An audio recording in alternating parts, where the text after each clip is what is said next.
السلام علیکم ورحمۃ اللہ وبرکاتہ۔ آپ چشم ہدایت دیکھ رہے ہیں ایک نئی ویڈیو کے ساتھ۔ بسم اللہ الرحمن الرحیم۔ بسم اللہ کی فضیلت، ہر اہم کام بسم اللہ سے شروع کرو۔ حضرت ابو ہریرہ رضی اللہ تعالی عنہ سے روایت ہے کہ سرکار مدینہ صلی اللہ علیہ وآلہ وسلم نے ارشاد فرمایا، جو بھی اہم کام بسم اللہ شریف پڑھ کر شروع نہیں کیا جاتا وہ ادھورا اور نامکمل رہ جاتا ہے۔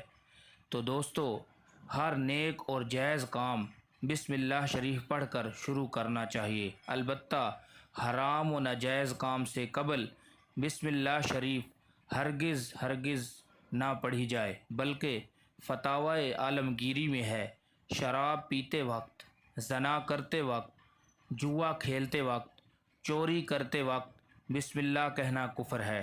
تو دوستو، یہ بسم اللہ شریف کی فضیلت تھی کہ کتنی اہم ہے۔ ہر کام شروع کرنے سے پہلے، نیک و جائز کام شروع کرنے سے پہلے بسم اللہ شریف ہمیں پڑھنی چاہیے۔ وعلیکم السلام ورحمۃ اللہ وبرکاتہ۔